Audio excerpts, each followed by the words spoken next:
guys, it's your buddy Caden with your Money Minutes, where I interview millionaires. Well, today, a billionaire. And they will give us advice on helping families in business. Today, my special guest is Mr. Michael V. Roberts. Mr. Michael V. Roberts has been turning heads in the business world since he began making deals in the 1970s. This has led to opportunities in politics, real estate, broadcasting, wireless communication, and construction, just to name a few. Mr. Roberts' determination and vision has also led him to be sought after speaker at colleges and conventions, with a net worth amassing over $1.5 billion. Join me as I honorably welcome the visionary capitalist, Mr. Michael V. Roberts. Well, hello. How are you? It looks like you're quite the successful interviewer. Yes, Mr. Roberts, I'm so honored to have you here today. My platform educates kids on financial literacy, but also shows parents ways to educate their kids. Again, welcome to Money Minutes. Yay, I'm glad to be here. I'm glad that you are here. Well, my first question, Mr. Roberts, is I often hear people say that money isn't everything, but what I found is that it takes money to do everything. Eat, survive, to even do charitable things. What are your thoughts on that comment that money isn't everything? Well, money helps you buy many of the things that you're interested in owning, of course. And, happiness comes in many ways. It can come from and through good friendship with people that you know and family members. But it can also come with certain assets that you can purchase. For example, if you like to go out on a boat, it would be nice if you could own your own boat. Or if you want to drive a car, you need to be able to have money to buy a car. So there are certain things that make you happy. There may be material things that make you happy, and sometimes material things are just exactly what you're looking for. So happiness comes both with material and immaterial things. Immaterial would be just a good relationship with your family and your friends, and being able to have that type of network around you that can bring happiness. But when it comes to being able to acquire items, assets, or even giving back to people who need some type of charitable assistance, it usually starts with money. I mean, even the things that you already own that you give back would also be something that you have to consider as being acquired through money. Now, whether your parents are using the money to buy you Christmas gifts, or Santa Claus is there to bring you Christmas gifts, even he needs money sometimes. Thank you for that advice to me and everyone, Mr. Roberts. One of the things in my business that I've been working on is partnerships. What has been your greatest accomplishment in joint venturing? Well, when I started my business, I did joint venture with my brother, Steve. And so when we would buy properties or invest in building a wireless phone company or buying even our first private jets, all of that came about as we worked together. Now, of course, sometimes you decide, well, maybe it's just as easy or better to not have a joint venture or a partner, and then you go on it on your own. But always remember that many of the things that you're building on today will need to be inherited by your children or your family. So you want to establish a relationship at some point where if you had a partnership at the beginning and you need to separate the partnership into different assets, then it is that which will make the difference for you as a child in the future to determine what is it that you're looking to ultimately achieve. And that's to build wealth that is sustainable. Well, what does sustainable mean? It generally means your ability to continue within the legacy that you build for your family, to be able to inherit the different types of assets, whether it's real estate or other types of assets, such as stock in the stock market, Bitcoins in the cryptocurrency side, but being able to pass that on to the next generation. So the next generation will have the opportunity to fulfill some of their dreams and passions and motivate themselves to go on and create bigger and better assets for your family. Again, for them to inherit someday. Okay, thank you for those awesome tips. Mr. Roberts, can you talk to the parents on why it's important for families to create generational wealth? Well, to the parents generally know how difficult it was for them to get started in business or owning property or having other types of opportunities that exist. And the parents have to realize that it's so important to be able to sustain themselves and sustain the next generation by creating wealth. Now, I usually tell people that rich people scream, but wealthy people whisper. What do I mean by that? Too often, when you get rich, you are so busy wearing fancy things and jewelry and expensive gold, but not really having any money in the bank, any reserves or any actual additional funds. And so what happens is you bling, bling, bling, bling. And what we have to do is try to get people to stop blinging and start thinking about putting money into hard assets or savings, because to the parents, they know how expensive it is to put the children through college and even through elementary school. Sometimes it's expensive. So we have to have that type of money that we can build and use. So once you get the children out of the way, you're able to invest more into assets that are long term. But the best asset, parents, is to educate your children. That is your best investment, in my opinion. What did I do with my children? I have 4 children, and all of them went to college and law school, all 4 of them. So they are creating their own independent lifestyle, but they're also able to embellish and grow and develop on the assets that I have built. So it allows for, therefore, that's the definition of sustainable wealth for the family.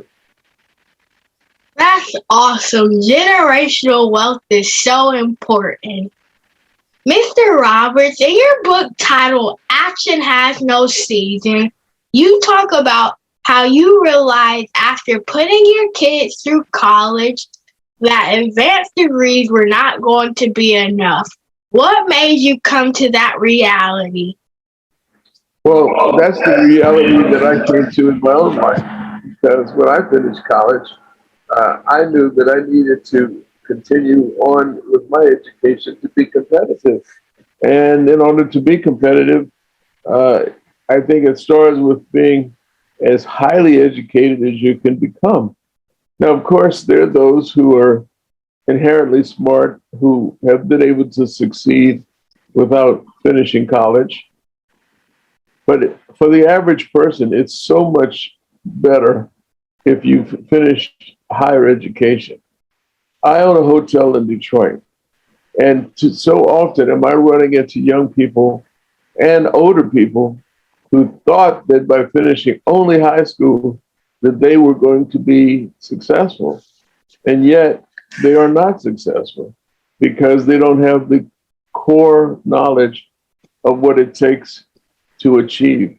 And that is a sense of understanding of contracts, a sense of understanding of duties and responsibilities, and even your own personal vocabulary, knowing a variety of words and how they're used in the proper way in which you speak.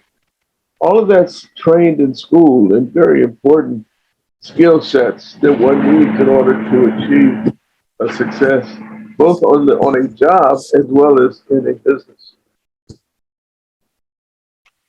Learning is always so important, Mr. Roberts.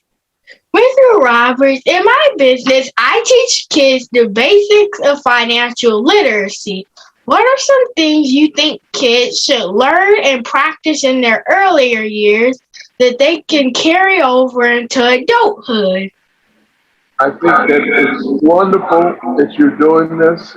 It's a great question, and I think it's can be summed up in one word: savings. What do I mean by that? If you can always take a percentage of any amount of money that's given to you, whether it's through your chores at home or through a small job, you should always try to save at least 25% of whatever you have. Just put it away. In the old days, we had piggy banks. And now you can put it wherever you like as long as it's protected and not to be touched. And then you allow that money to grow. So at some point, you may need a basic investment amount of money to do a small business, whatever your business may be. And instead of going around trying to start from scratch, you've already created a basic understanding of saving money, creating the discipline of saving money. That word discipline is very important because we have to have discipline in so many other ways. How we behave in general, uh, discipline in sports. You have to have discipline in saving money and making a basic fundamental requirement within your life to be disciplined enough to not spend every bit of change that you end up with, but learn how to save. Saving is so important, and that's something that we need to teach to a lot of kids. Mr. Roberts, I've heard you use the word actioneer a lot. Can you explain to my audience what that means? Well, I believe that an actioneer is someone who takes their ideas, their dreams, their vision, their passion, and they pursue them with courage and confidence and bravado. Uh, Sometimes people sit around and think that it's uh, that they have a destiny, and that destiny is just going to show up someday. Well, I don't believe that. An actionaire takes the position that we have to take our ideas and we have to go after them and pursue them with passion. Every day when you wake up, you're given 86,400 seconds.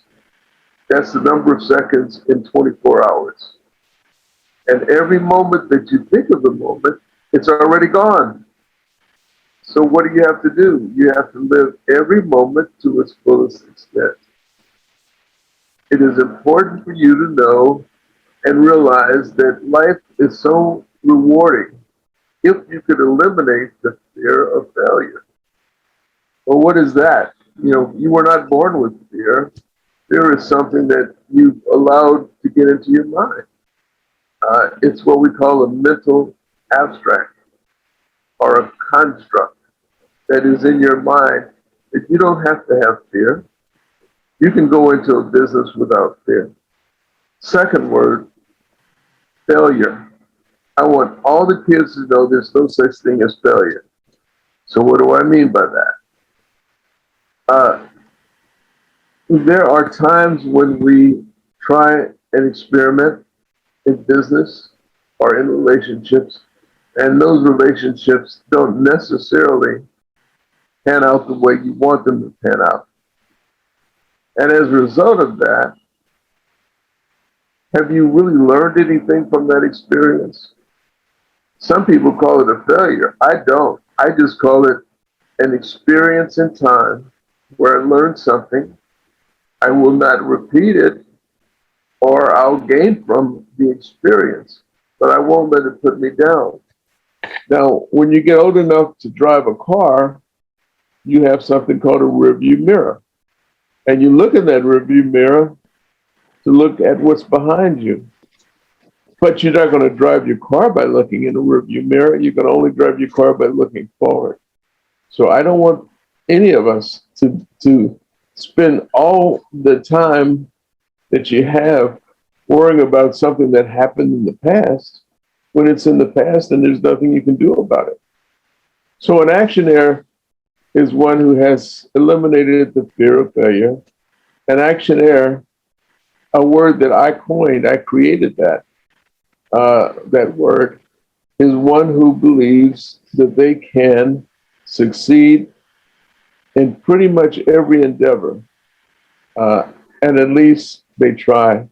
And if they don't make it, they accept the lessons that are learned from that experience. That is some great advice.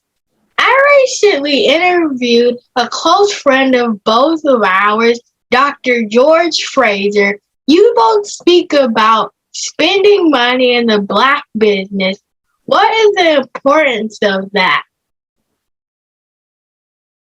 Well, George Fraser makes a very interesting statement, and his thoughts are when white people wake up in the morning, who are they thinking about? They're usually thinking about other white people. When black people wake up in the morning, what we have to do is think more about ourselves and our race and understand that there is a difference, but there is not a big distinction. What do I mean by that? If we're going to do business within our community, the dollar will turn over and be used within our community, the black community. Um, if you look at the Chinese people, they spend money in Chinatown and they spend money with each other. So it takes a long time before their dollar leaves the community. That is true with the Jewish community. That is true with many subculture groups that exist in America. The African American black folks, we are basically a subculture group as well. And as a result, if we recognize that it's important for us to do business within our own subculture group, that it will only advance everyone financially. It'll help everybody grow financially, and we'll be able to compete more on a global basis as a result of that. That is some great advice. It is important that we invest in our community. Mr. Roberts, what are your thoughts on raising business-minded kids? My advice is the advice I gave myself when I had my 4 children, and as I have grandchildren, and that is to give them exposure to, as you put it earlier, financial literacy, to give them exposure to saving money, to give them exposure to understanding that there are risks that you can take, and that those risks don't necessarily put you in a position of losing, but it just gives you experience. So I just think that all ages, especially children, must be in the mindset that you're presenting here, and that is to create businesses, whatever it might be, whether it's selling lemonade out front or creating bow ties that you can sell on the internet. Either way, it's an exchange of money and an exchange of ideas, and it's an exchange that grows the mental capacity of a child. So the more we can give them exposure, the better off they will be, and actually all of greater society as well. That's some awesome advice. What if, Mr. Roberts, what advice would you give to an entrepreneur that is seeking to create multiple streams of income? Well, an entrepreneur needs to have multiple streams of income. Um, it is advisable for one to have multiple streams of income because at any given point, one of those streams may dry up. And if you only have one stream of income and that dries up, then what do you have left? And No, what you have left is something exactly, you have nothing to work with. So if one doesn't quite make it, then the other. So here's how I put it. If I'm a farmer, I'm going to plant seeds. And so if I plant corn seeds and I plant uh, other vegetable seeds, tomato seeds, collard greens, whatever I'm planting, at any point in time, one of those products may not grow for whatever reason. But if my other products are growing as a farmer, I can still sell those other products and realize that that one product, that one seed that I planted just didn't quite make it. But I'm still going to be okay. I'm going to have planted seeds in various types. So that's the same thing that I believe in when I have ever done business in the past. I think it's good advice for those in the future to really plant seeds and a variety of seeds. Now, some seeds are going to grow in the spring, some in the summer, some in the fall. So therefore, just because you plant a lot of seeds, at the point, you never know what's going to grow first. So whatever grows first, you address that with water and sunlight. And whatever grows second, you address that with water and sunlight. While at the same time, the first one is getting bigger, and the second one is getting just coming out of the earth, and the third one is still just a seed that's still working its way to create roots. So my point is, when you have multiple forms of income, when you're looking at different businesses, revenues will come at different times. And sometimes it will come together, sometimes it won't. But at least you have the options that are out there to be able to draw from. that's some great advice. And I ran into the problem of a product not taking off when I launched it, so I just created other products. Mr. Roberts, this is my final question. It doesn't have anything to do with business, but I like to ask this to everyone. What is your guilty pleasure? What is my guilty pleasure? Is that what you said? Yes. My guilty pleasure is birthday cake. Uh, I love birthday cakes. And I shouldn't do it because I need to lose weight. But it's still one of the things that I enjoy. Uh, I enjoy so many things that I probably should feel guilty about, but I don't feel guilty. I feel that is something that I'll enjoy, but I won't do it. I won't be overboard with it. So I think any guilty pleasure that anyone has, everything in moderation. Everything in moderation. Mr. Roberts, when is your birthday? October 24th is coming up soon. Okay, mine just passed. It was on August the 23rd. Well, happy belated birthday to you. My dad's birthday will be on the 6th of October. And guess what? He'll be 99 years old. Wow. Isn't that something? And he's in great health and does and gives me advice all the time, still every day. Just one more year and he'll be 100. I know. Won't that be something? Yeah, I'm sure that will be a huge celebration. Trust me, it will be.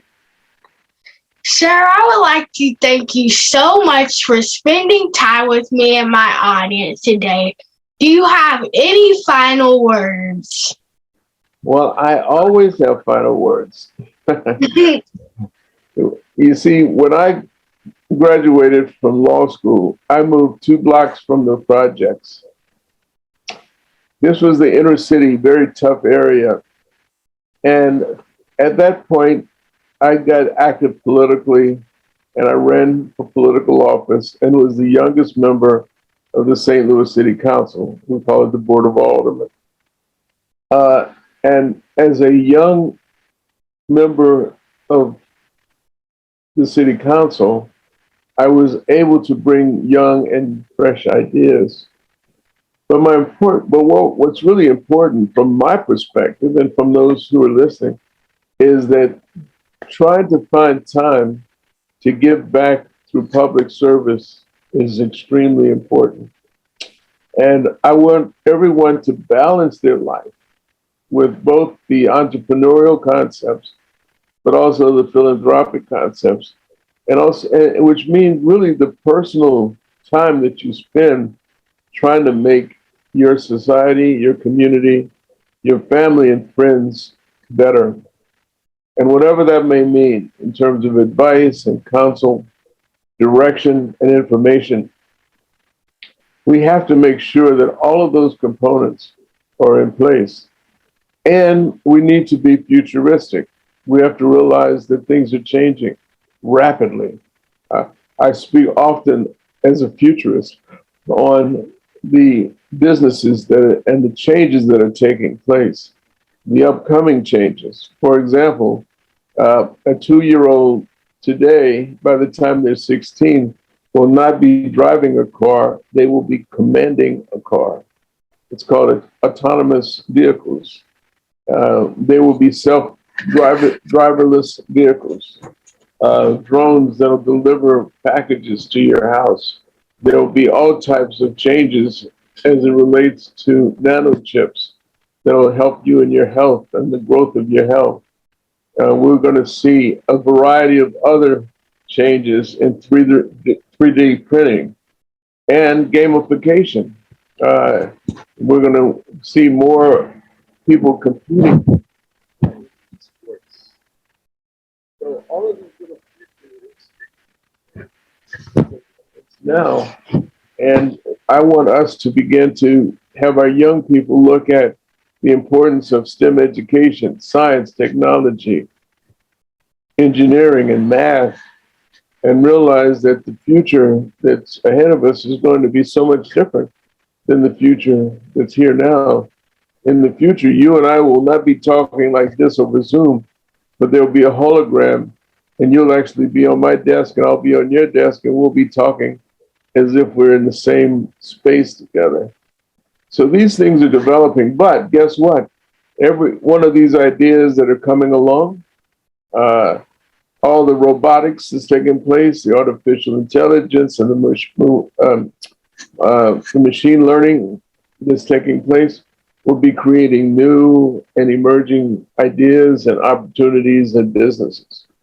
So we want our children, your audience, to look at all of these futuristic businesses that's not so much futuristic anymore, but they're actually taking place now because this is where the jobs will be in the future and the business will be. I predict by 2035, half of the jobs as we know them, jobs that are repetitive in nature, meaning you do the same thing over and over, will be taken away from the humans and given to robots to do. So robotic activity and repairing robots and building robots are businesses we need to look at too. And so as I leave you, I just want to say, everyone, please don't be afraid of the future. Embrace it. Understanding cryptocurrency, understanding blockchain, learning those terms, using those as part of your vocabulary, be a futurist. Just kind of relax and realize that there's a lot of learning ahead for all of us. But if we just sit back and do nothing, we'll be left with nothing. So, son, I want to thank you so much for giving me the opportunity to speak to you and your class and your many, many, many supporters that you have. Uh, I'm always available. I have a second book out. Action Has No Season 2.0. And I'm hoping that you'll get a chance to read it in the future. So, Thank you for joining me. Well, guys, we're gonna wrap it up. And remember, if Caden can, you can too. Thank you for being here, Mr. Roberts. I had a great time interviewing you. I had a great time being interviewed, and you are such a bright, articulate young man. I hope when you become president of the United States, you'll remember me. I will.